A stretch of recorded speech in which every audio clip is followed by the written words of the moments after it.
Andersen's Fairy Tales by Hans Christian Andersen. The Little Matchgirl. Most terribly cold it was. It snowed and was nearly quite dark, and evening, the last evening of the year. In this cold and darkness there went along the street a poor little girl, bareheaded and with naked feet. When she left home she had slippers on, it is true, but what was the good of that?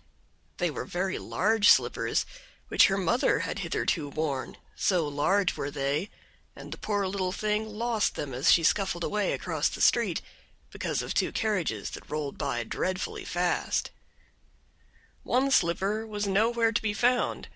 The other had been laid hold of by an urchin, and off he ran with it.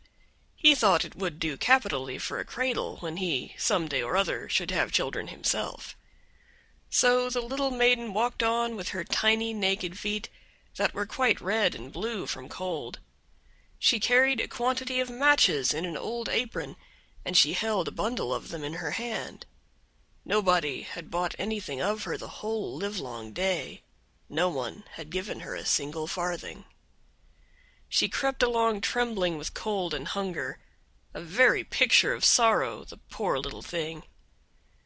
The flakes of snow covered her long fair hair, which fell in beautiful curls around her neck, but of that, of course, she never once now thought. From all the windows the candles were gleaming, and it smelt so deliciously of roast goose, for you know it was New Year's Eve. Yes, of that she thought.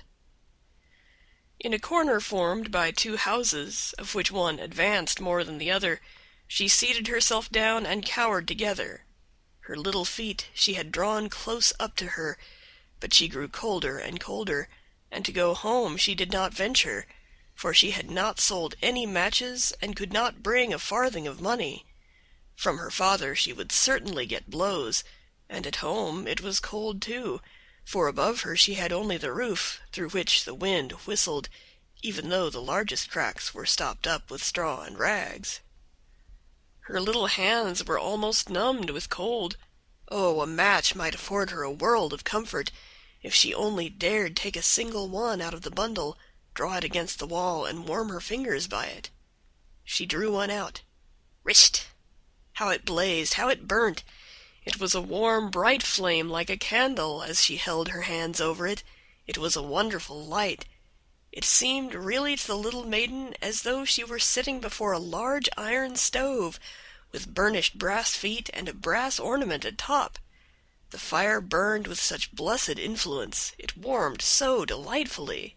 The little girl had already stretched out her feet to warm them too, but the small flame went out, the stove vanished.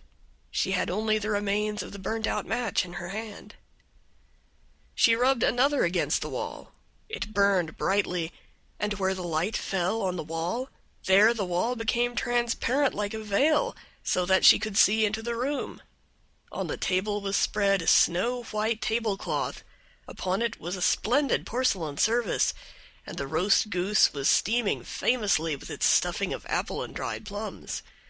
And what was still more capital to behold was, the goose hopped down from the dish, reeled about on the floor with knife and fork in its breast, till it came up to the poor little girl, when the match went out, and nothing but the thick, cold, damp wall was left behind.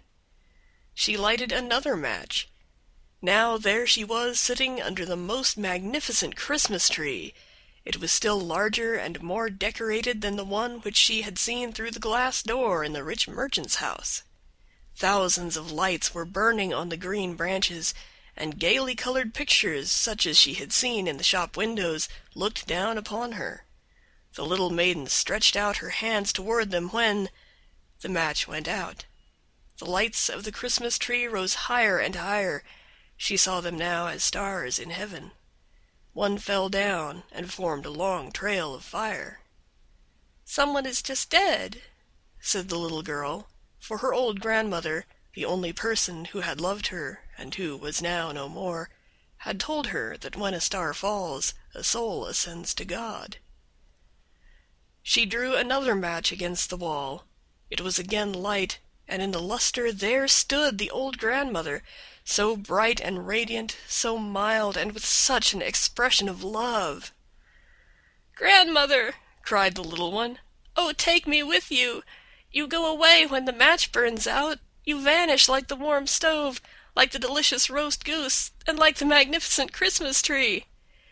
And she rubbed the whole bundle of matches quickly against the wall, for she wanted to be quite sure of keeping her grandmother near her. And the matches gave such a brilliant light that it was brighter than at noonday. Never formerly had the grandmother been so beautiful and so tall. She took the little maiden on her arm, and both flew in brightness and joy so high, so very high, and then above was neither cold nor hunger nor anxiety. They were with God. But in the corner, at the cold hour of dawn, sat the poor girl, with rosy cheeks and with a smiling mouth, leaning against the wall, frozen to death on the last evening of the old year. Stiff and stark sat the child there with her matches, of which one bundle had been burnt. She wanted to warm herself, people said.